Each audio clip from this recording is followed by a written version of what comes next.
Report: ICE increases weapon spending by 700%. This is a huge blind spot story. If you look at our bias distribution, there are no stories being reported by the center or the right. It's completely 100% left leaning. Now I did pull this about an hour and a half ago, so I can refresh the stories here and see if we have any more reporting. It's from Raw Story. So let's go ahead and refresh and just see. Okay, so we have one more article now. So we went from 7 articles to 8 articles. However, still 100% of the reporting coming from the left. So when we sort by factuality, we see that Raw Story is our highest factuality reported story here. Left-leaning distribution with a high factuality rating. 86% of the sources are high factuality or above. 100% of the sources are independent news, so that's pretty good. No corporate news bias in there. So let's get into the story. Let's get into the article from Raw Story here and see what's going on. We got our everybody's favorite wine aunt, who's been put in charge of a federal organization, Miss Christy Nome here. So $170. Oh, okay. $170 billion in new funding for immigration enforcement operations that the Republican Party included in the One Big Beautiful Bill Act earlier this year led some to warn that the Trump administration was ramping up spending at anti-immigration agencies, not just to fund its attacks on migrants, but to deploy federal forces against anyone it wanted across U.S. communities. New reporting on Monday detailed just how much U.S. Immigration and Custom Enforcement has spent on weaponry since President Donald Trump took office. Weapons that have been purchased as the administration has turned federal agents on U.S. cities such as Chicago and Portland, illustrating how the president is treating increasingly armed ICE officers as his private military, as one progressive critic said. As images spread online of immigration agents deploying pepper spray and tear gas at nonviolent protests, Judd Legum at Popular Information recently delved into government's contracting records from the Federal Procurement Data System and found that ICE has increased its spending on small arms ordnance and ordnance accessories manufacturing by 700% this year compared to 2024 numbers. The agency spent $71,515,762 on small arms from January 20th, the day Trump began his second term, through October 18th.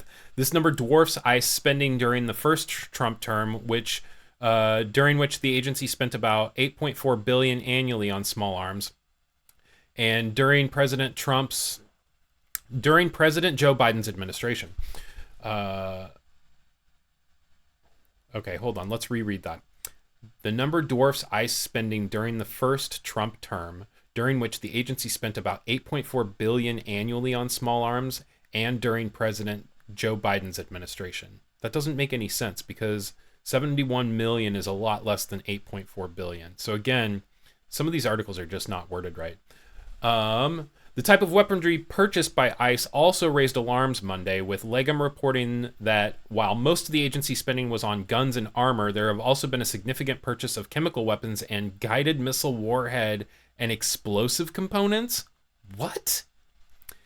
If the immigration enforcement apparatus of the United States were its own national military, it would be the 13th most heavily funded in the world. Holy shit. This puts it higher than the national militaries of Poland, Italy, Australia, Canada, Turkey, and Spain, and just below Israel. The reporting comes as ICE and other immigration agencies continue to deploy armed masked agents in major Democratic-leaning U.S. cities where officers have been filmed and photographed pointing weapons at protesters, firing a pepper ball at a pastor, and pointing a firearm at a bystander who saw one agent arresting a man. A CBS reporter in Chicago also accused an ICE officer of firing a pepper ball at her vehicle, causing the chemical to engulf inside of her truck. Sally Duvall, a Texas State House candidate last year, in last year's elections, said she was curious to know why ICE needs guided missile warheads. Yeah, me too. Me too, Sally. The report came days after the Trump administration used the U.S. military for what Democratic California Governor Gavin Newsom called a profoundly absurd show of force that could put Californians directly in harm's way. When the Marines fired 155 millimeter artillery shells over a section of a busy Interstate 5 freeway to celebrate the military branch's 250th anniversary. Newsom accused Trump of using our military to intimidate people he disagrees with and called the exercise reckless. Melanie D'Argrio,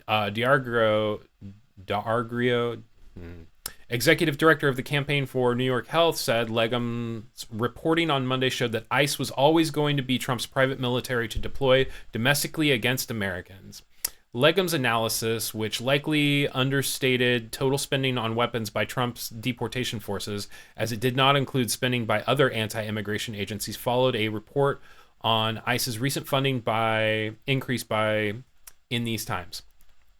With $170 billion, including in the OBBBA, reported by the outlet, if the immigration enforcement apparatus of the United States were its own national military... We just read this. Is it... Did I... Huh. The budget, Brandon Lee of the Illinois Coalition for Immigrant and Refugee Rights told In These Times, shows the misplaced priorities of this administration, where they are cutting healthcare and cutting vital programs for people across the country and putting all of this money into domestic terrible force. And it shows the cruelty, said Lee, that the Trump administration intends to enact on all the people of the United States. Hey, thanks for watching this clip from Nightly News this morning. If you haven't, make sure that you drop the video a like, subscribe and turn on notifications so that you never miss a video or when we go live on Tuesdays and Fridays.